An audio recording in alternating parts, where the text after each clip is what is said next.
Hi there, my name's Adam. I'm going to be doing a video review of the Alesis RealHead 10-inch dual zone pad. Some of the things that you're going to find with this pad is that it's got a good response time, so it's just like any other pad that you're using to trigger your drums.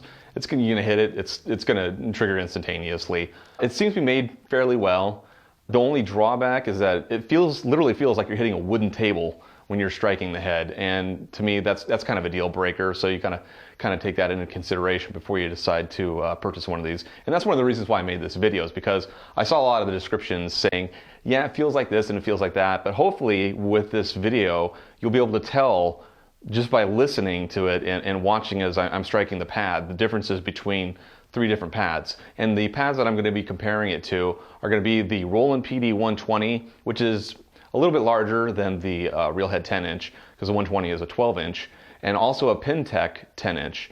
So that way it'll give you a pretty good idea of the differences between all three of these. The RealHead retails for about 90 bucks. So as far as value is concerned, it's pretty comparable to the Pintec, but it's made a lot better.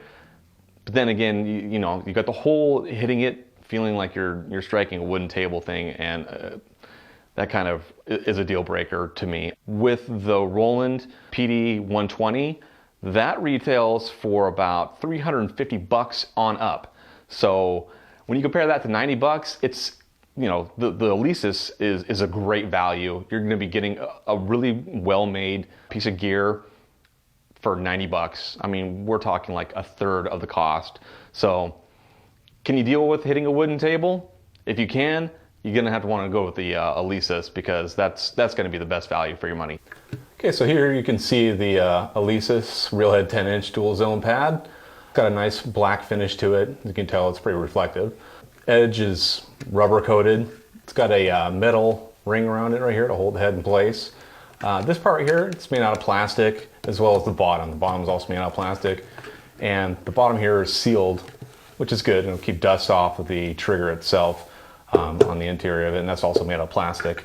This is all plastic as well. There's a metal bracket though, so that way if you decide to go ahead and clamp it, use it as a tom or something like that, you clamp it onto your electronic drum set. It at least has some pieces of it are made out of metal. So if you're going to use it as a snare drum though, which is what I'm going to do, that's kind of a moot point because it sits inside your snare holder. One of the things that I had talked about was the fact that it's like hitting a wooden table, and I'll show you what I mean now.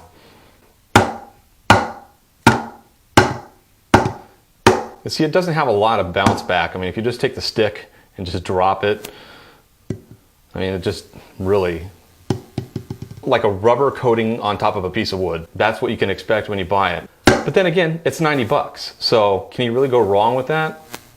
I guess it really depends on how picky you are about your snare. Most people are, so I thought it was worth pointing out. Okay, so first up on the comparison list is the Roland Pintec. This is actually a sturdy piece of gear, surprisingly. I am fairly positive that this is like maybe some kind of cast metal. Just like any other well-made trigger, it's got a metal rim and it's got a nylon mesh head, and this is all metal as well. So when you tighten this down, it's going to be secure in there. The difference between this and the Alesis RealHead is that with the RealHead, it feels like you're smashing the top of a table that's been coated in rubber. Now these are a mesh head. That's going to give you a lot more feedback, and I'll show you what I mean by that.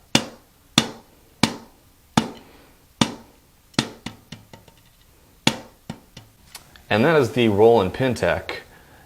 Okay, so this is the Roland PD 120. It's a little bit larger since this is a 12-inch compared to the RealHead, which is a 10-inch. It's got a wooden frame around it, and then this houses the actual trigger inside here. It's a little bit dusty. I've had this for quite a while. It's got the rubber around there. This is the dual trigger, and it's definitely a well-made unit. This is a lot like the Pintec, where it's got a mesh head, which is a lot different from the RealHead.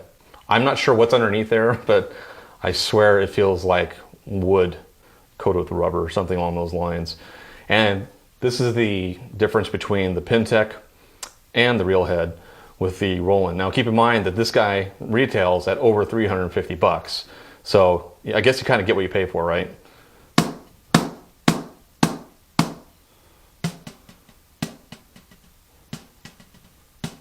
You can see it's got a lot more subtle play to it. And there's a lot more feedback as well.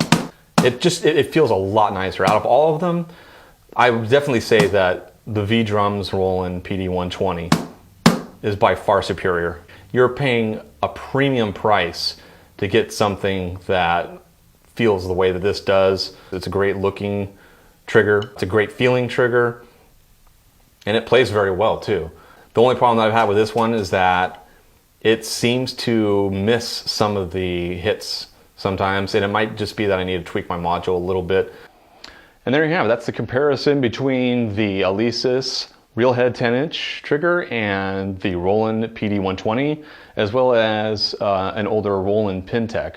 Hopefully that'll give you some ideas as to what you can expect between the various triggers, and especially what you're going to get out of that Alesis dual head. Again, strengths are, it's made fairly well. It does exactly what it's supposed to do, and that's trigger your instruments. The con, and it's a pretty big con as far as I'm concerned, is the fact that it feels like you're hitting a piece of wood that just has a piece of rubber over the top of it. $90 versus $300 on up. You can't beat it for the price.